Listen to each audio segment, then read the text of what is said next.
This video was sponsored by JLC PCB.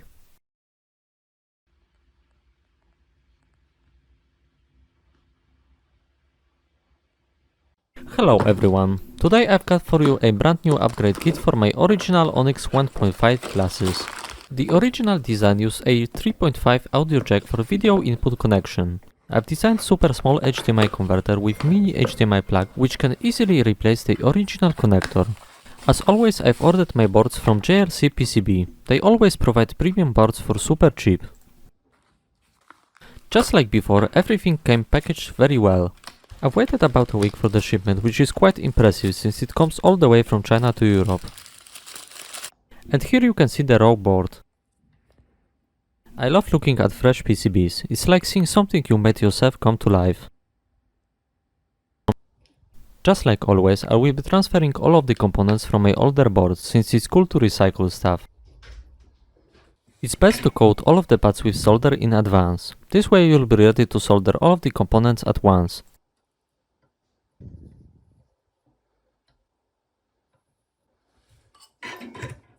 Here you can see what it's supposed to look like after coating. Some parts have a bit too much solder on them, but it can be easily fixed with desoldering wire. This time I will actually use one of those Chinese converters for parts. I've run out of my own converters, so this will have to do. It's always best to start with the hardest part. In this case it's the HDMI plug, but I have to leave it for last since it cannot be done with hot air. This is because it will melt under the heat. The second hardest part is the IC chip. This can be easily done with hot air, so let's do that first.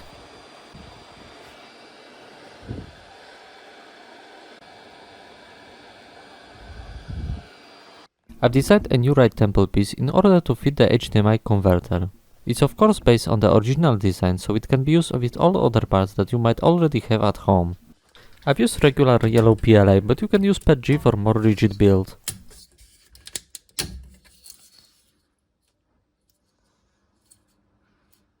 Overall, it turned out pretty well. It seems that the top of it didn't print out properly, but other than that it should be fine.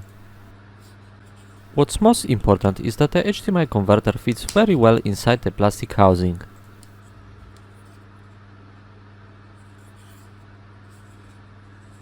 I've printed it once more using black PETG. This time there were no errors. I've cleaned out all of the support material, which left me with the ready to install piece. For some reason, this time you can see the HDMI mounting points on plastic walls. If done properly, HDMI converter should easily fit inside the plastic piece. It should take some force to push it in, but not much.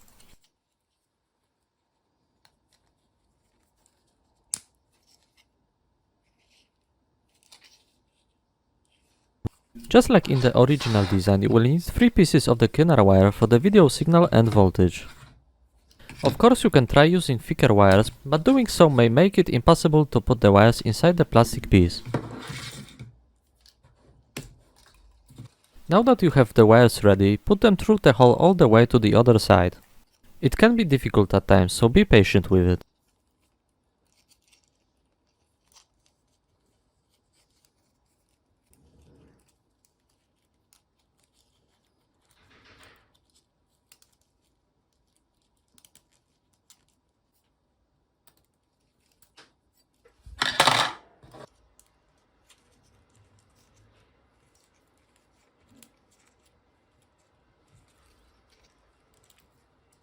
When you have all 3 wires sticking out from both sides, you can continue with other steps.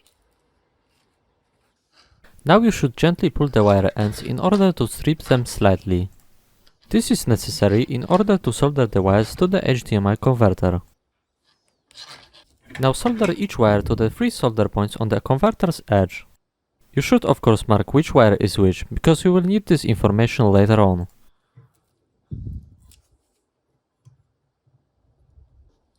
Now you can gently pull the wires in order to settle them inside the black piece.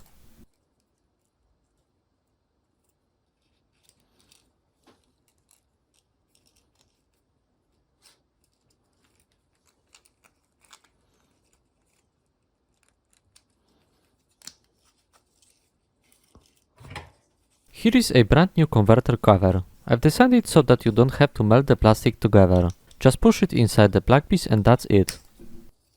It stays in place without any issues.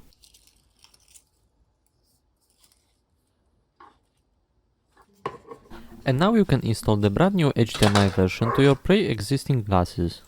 This is a dummy unit, so I'm not able to show you in detail how to do it, but it goes the same way as the old temple.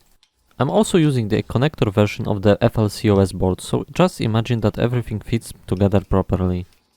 You should use the solder pad only version, which requires removing the connector, but of course it's possible to use the stock version with almost no modifications. Now you can install the yellow cover and screw it together with self-tapping screws. It's the same piece as before. The hinge goes the same as before. It's being held with filament piece melted on both ends. Filament piece should go under the ribbon connector. This way it won't break when using. And now just melt the both ends with spare soldering iron.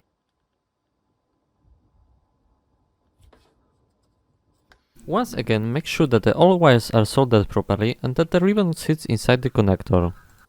Once you do that, it's ready to close up. Use 4 screws in the corners to make sure it won't fall out. And that's how to install the HDMI upgrade on your Onyx glasses. It's a simple upgrade, but it really makes it easier for you to use them. Now you can directly connect the glasses to any HDMI device. Thanks for watching everyone and hope to see you in the next video. And as always, huge thanks to my patrons.